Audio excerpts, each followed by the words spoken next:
Materi yang akan saya uraikan pada bab akhlak tercela ini yaitu ada nifak, keras hati, dan godab. Apa sih nifak, keras hati, dan godab ini? Yuk cari tahu.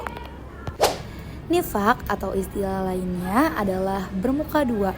Berasal dari kata nafikah. Nifak secara etimologi berarti salah satu lubang tempat keluarnya yarbu atau hewan sejenis tikus dari sarangnya, dimana jika ia dicari dari lubang yang satu, maka ia akan keluar dari lubang yang lainnya. Nifak secara bahasa berarti ketidaksamaan antara lahir dan batin. Sedangkan pengertian secara terminologi berarti menampakkan keislaman dan kebaikan di hadapan manusia, tetapi menyembunyikan kekufuran dan kejahatan di dalam hatinya. Orang yang memiliki sifat itu berarti orang munafik. Ia memperkenalkan dirinya seorang muslim dan mengaku beriman, tapi secara batin ia adalah orang kafir dan tidak memiliki keyakinan seperti apa yang diucapkannya di hadapan manusia. Nifak amali atau perbuatan termasuk salah satu nifak pada taraf kecil, yaitu melakukan sesuatu yang merupakan perbuatan orang-orang munafik tetapi masih tetap ada iman di dalam hati. Nifak semacam ini tidak membuat pelakunya keluar dari agama Islam atau murtad. Yang kedua ada nifak itikodi atau keyakinan. Nifak itikodi termasuk nifak pada taraf yang besar, yaitu pelakunya menampakkan keislaman di hadapan manusia tetapi menyembunyikan kekufuran. Nifak semacam ini membuat pelakunya keluar dari agama Islam dan dia berada di dalam kerak neraka. Tanda-tanda perilaku nifak. Yang pertama, bila berjanji ia berdusta. Yang kedua, bila berjanji ia mengingkari. Yang ketiga, bila dipercaya ia mengkhianati. Dan yang keempat, bila berseteru ia berbuat fajir. Akibat buruk dari sifat nifak yaitu berdampak pada diri sendiri, buruk dalam pandangan Allah dan manusia sehingga dapat merusak nama baiknya, lunturnya kepercayaan dari orang lain atas dirinya, tidak sesuai dalam pergaulan hidup sehari-hari di masyarakat, mendapat balasan yang amat pedih kelak di akhirat. Bagi orang lain menyebabkan kekecewaan hati sehingga dapat merusak persaudaraan, menimbulkan fitnah karena ucapan dan perbuatannya yang tidak menentu, mencemarkan nama baik keluarga dan masyarakat sekitarnya sehingga merasa malu karenanya.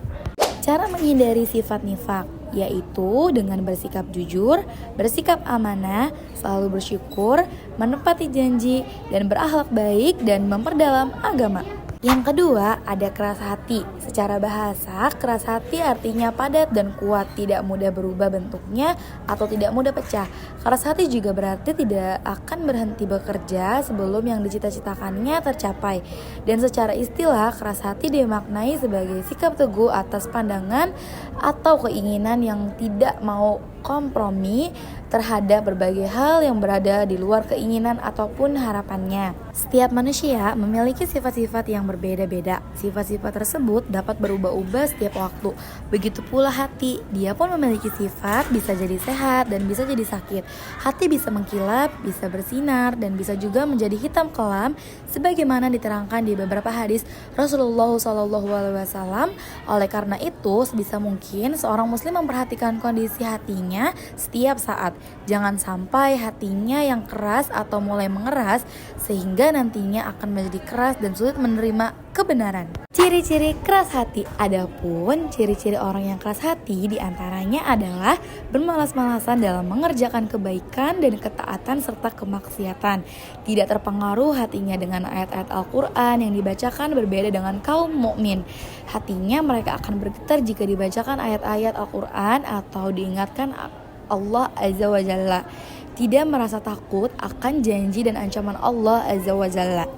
Berikut adalah cara-cara menghindari keras hati, yaitu beriman kepada Allah dengan segala sesuatu yang harus kita imani, mentauhidkannya yaitu dengan mempersembahkan segala bentuk ibadah hanya kepadanya dan membebaskan diri dari segala bentuk penghambaan kepada selainnya, melaksanakan ketaatan kepadanya dan ketaatan kepada Rasulnya, meninggalkan perbuatan dosa, maksiat, dan penyimpangan, banyak mengingat Allah ketika berada di keramaian maupun ketika bersendirian.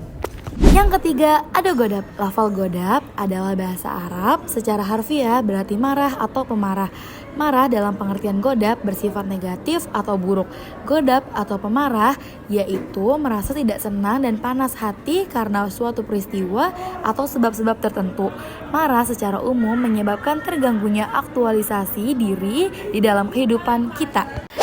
Cara-cara menghindari perilaku godab yaitu dengan meredam rasa amarah dengan menahan diri, meredam rasa amarah dengan cara beristighfar, menahan rasa amarah dengan cara berwudu. Sekian penjelasan dari saya, kurang lebihnya mohon maaf. Terus berdoa dan belajar. Wassalamualaikum warahmatullahi wabarakatuh.